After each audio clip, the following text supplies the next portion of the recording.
guys, and welcome back to my channel. Today we're back for another haul. This time I went to Iceland. I actually went about 2 weeks ago, but because all of the items are frozen, I could kind of like schedule filming this video around all of my other things that are going on. But I have to tell you, I bought one item of each vegan item that they've had in their freezer section. So you can probably guess my freezer has been pretty packed for this last week and a half. So I think today is about time for me to show you all of the things that I bought at Iceland and also to get a little bit of my freezer space back. So let's do this. Before I jump right in, make sure to give this video a thumbs up if you like what you're seeing and subscribe to my channel in order to not miss out on any of my future videos. And let's get to it. One of the first things I've seen online that Iceland are doing are these no-bull burgers, because pretty much everybody has been talking about them online. And what I actually didn't know is that they do have different flavors. So I bought one of each. So these are the classic ones, the no-bull burgers.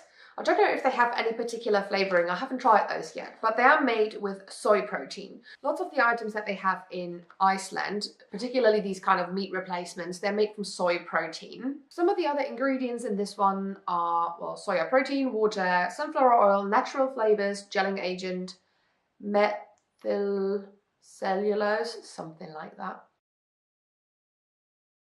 Herbs and spices, salt, rice flour, vegetable fiber, dextrose, and the color is beetroot red and paprika extract. So obviously they only write herbs and spices on here, so they don't really tell you what it's flavored with, probably because they don't want people to imitate it.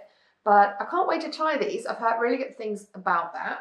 Some of the other flavors that they have is they have a tofu burger, and I'm just trying to see a little bit the difference between those two. So this is the no-bull burger. As you can see, it looks quite meaty and a little bit like beefy color-wise.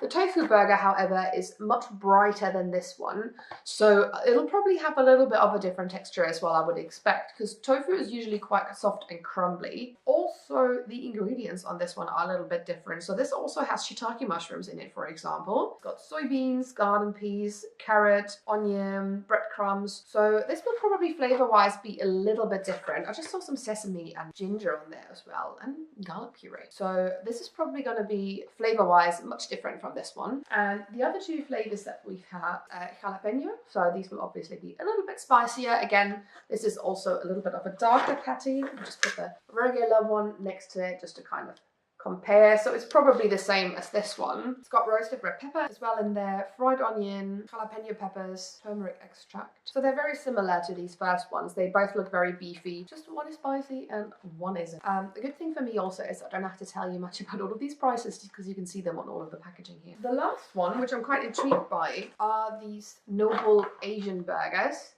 Now, I don't really know what they mean by Asian burgers, because is that a thing? I don't know. But these are primarily made from wheat protein, so they are Seitan Burgers technically. They do have some soy in them as well, so if you're allergic to soy, probably this Iceland vegan range is probably not for you. But they do have, so they're mainly made from rehydrated textured wheat protein, which is seitan. Then we have soy sauce in this as well, onion, sunflower oil, soya bean sprout, rice flour, wheat flour, soya beans, barley flakes, wheat protein powder. So obviously not suitable if you're allergic to soy or to wheat, of course. But yeah, these Asian burgers sound super interesting as well, flavor-wise. So very similar to those tofu burgers. They have like some soya flavoring, sesame seeds, salt, spices, coriander powder, and they're again a little bit brighter, so they're not as beefy as the other ones. But I'm really intrigued to try this one out, especially flavor-wise. Like, do you eat an Asian style burger on like a burger bun? Or I'm not too sure, but I guess I'm gonna give this a go and see what tastes good with it. If you make like an Asian style burger with like vegan kimchi or so, sounds good. My brain is making me hungry right now. Then some of the additional things I've picked up are these no chick fillets. So they are crispy coated.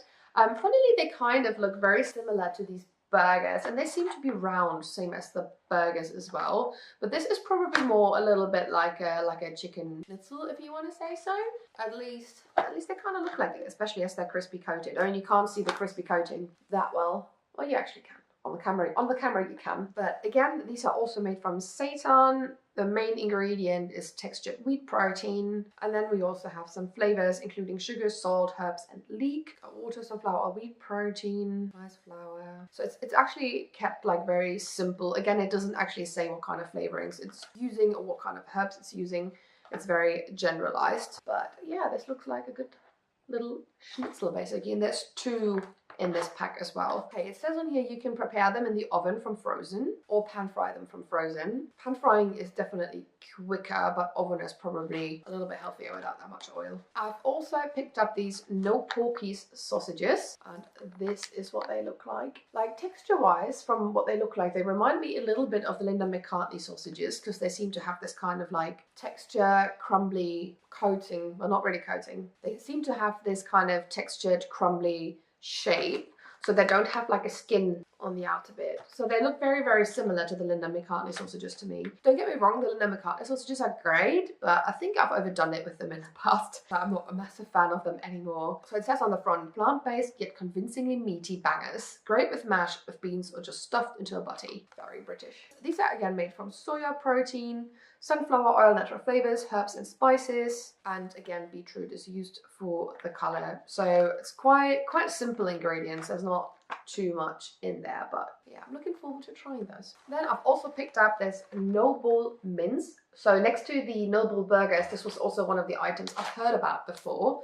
This is what it looks like in the packaging, and it seems to be like in this cardboard box and then packed again in like a little plastic bag inside. It looks like creepily reddish in the pack.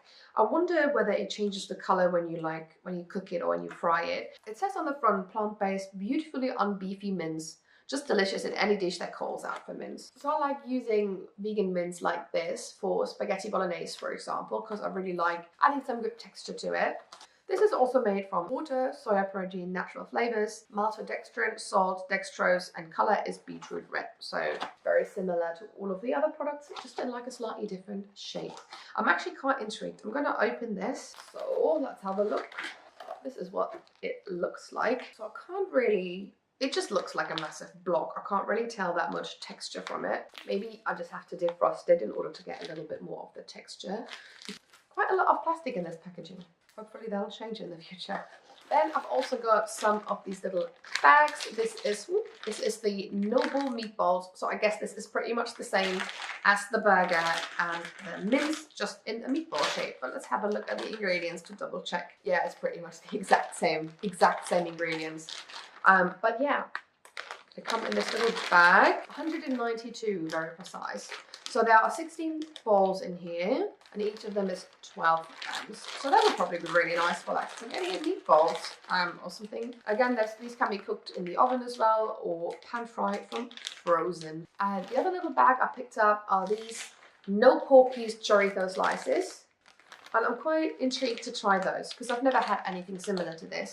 I mean, I've had meals in like restaurants that had vegan chorizo in it, but usually it was mainly just like, you know, like a veggie sausage or something like this that had lots and lots of like beans and sweet corn in it and lots of like tomato flavors and paprika flavors. But I'm quite intrigued to see what these are like. I think I'm actually gonna, let me open this one, I'll have a look. Let's have a look. Ooh, definitely smells nice and smoky inside here. So I guess this is also, yeah, this is 200 grams. Ooh, they look really good. So this is what these slices look like. So these would probably be really nice on like even pizza. It kind of reminds me of like little pepperoni slices on a pizza. Got a good size, and they look as if there's not like massive chunks inside, which is good because that's what always kind of bugged me whenever I had like a chorizo replacement in the past. But these appear to be quite smooth. Let's have a look on the ingredients. Oh wow, you can microwave them from frozen. Oh wow, that's interesting. Definitely convenient if you need a, you know, quick bite. Pan fry from frozen you do as well. But yeah, let's have a look at the ingredients. So they're made from soya and wheat protein. So it's like a mix between soya replacement and seitan. No, it doesn't say that much about these spices. It has quite a few thickeners inside, probably because chorizo is usually quite like dense and quite thick. So this is probably why it has a lot of these thickeners to get that kind of texture. So can't really tell, but I'm looking forward to trying these and to see how similar they are to the real thing.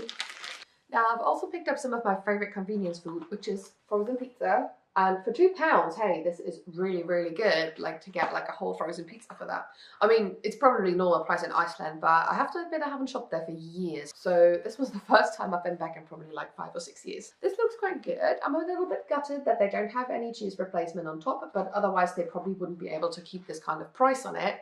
So this is an Italian garden pizza. It has lots and lots of veggies on it, at least according to this picture. It is made with, oh, I've actually got broccoli in it. Wow. Broccoli, tomato puree, seasoned tomatoes, mushrooms, garlic, parsley, onion, grilled onion, red onion, balsamic vinegar, caramelized sugar syrup. But yeah, this looks nice. And maybe I can like put my own vegan cheese on the top when I'm gonna have this. I really prefer like vegan pizzas to have vegan cheese on them, because otherwise it's just like a vegetable pizza without the cheese, which used to be the only thing I could eat in like Italian restaurants when I first went vegan, literally. At least this looks good, and I kind of like that it has balsamic vinegar inside. It kind of shows that they've tried to like really be inventive with their flavors, and balsamic vinegar and pizza sauce is actually really nice. And now this one is one that I'm super excited about, simply because it's quite different, and it's the no cheese hummus pizza. I've never had a hummus pizza before, but I kind of like the concept. Even though you could say like, yeah, of course they wanted to make something vegan, of course there's hummus in it. I kind of like that this is so different from like what a normal pizza would be like. I like pizza, I like hummus, so I'm intrigued to try this combination. It seems to have, is this kale? Yeah, black kale, seasoned tomatoes. And we're on to the last two items that I bought. I bought these no chick strips. So they seem to be very similar to the corn ones. The no chicken strips. So these would probably be really good for like a variety of dishes, just to have like some meaty chunks, to add some texture to some dishes. The pack is actually quite big. I don't remember the price for this, and for once it doesn't say it on the packaging, but this one is also made from soya. So it's super simple: water, soy, sunflower oil, salt, flavor, and spices. And I love these kind of strips because you can use them in so many ways, and they simply just add some texture to whatever you're cooking, whether it's like a chili or whether you want to make it with pasta or maybe a kebab. And usually they're quite neutral in flavor, so that you can add your own flavoring to it or your own sauce to it. And this is why I like them. They kind of leave me a little bit of creativity, and they're good for when it doesn't have to be like a quick 10-15 minute meal. Again, these can also be made in the microwave, so I'm finding this super interesting. But I mean, Iceland is kind of like this place that targets people that don't have time to cook and that just want something simple and easy and convenient. And I guess cooking food in a microwave belongs to that. But you can also make them in the oven, and you can pan fry them from frozen. And the last item that I picked up is actually a meal for one, as it says. So it's a full meal, and it's a no chicken, no porky paella. So it kind of seems to be like a combination of some of the meat replacements that they have, just maybe paella. And this sounds really good for like a quick and easy meal. Again, this was also £2, which I think is really good value for money. You can also microwave this, in case you were wondering. Microwave or pan fry, it says on here. And this one is probably the longest ingredient list, all of the items from Iceland. But I guess it's normal because we have quite a few of different products in here. Oh, this is fancy. It's even got saffron in it. It's only 0.01%, so it's not that much, but it does have saffron in it. It's a little bit fancier than the other ones. But yeah, for like a quick and easy dinner for when you don't have time. So these were all of the items that I bought in Iceland. I think it came around to about £27 all together, which I think is really good considering that half of my freezer has been stuffed with these things. I think I'm gonna look forward to trying some of these items and kind of incorporating them into some recipes. So maybe keep an eye out on my Instagram account. I'll probably post if I create something fancy out of any of these dishes. And I'm definitely gonna go and make this hummus pizza now, because this is what I'm most intrigued about. I don't know whether other places have ever... There are probably some places that have done a vegan hummus pizza before, or like some restaurants that have done a hummus pizza before, but I've never had one. So this is what I'm definitely very excited about. I hope you found this video very helpful, and let me know if you've bought or if you've tried any of the Iceland vegan range before. I know I'm definitely very intrigued about some of these items and to give them a go. Give this video a thumbs up if you enjoyed what you have seen here. And of course, don't forget to subscribe if you want to stay up to date with any of my future videos. And also hit that little bell icon if you want to be notified every time that I post. I'm gonna go and make that hummus pizza now, and I'll hopefully see you in the next video. Bye bye. I'm gonna put the food right back in the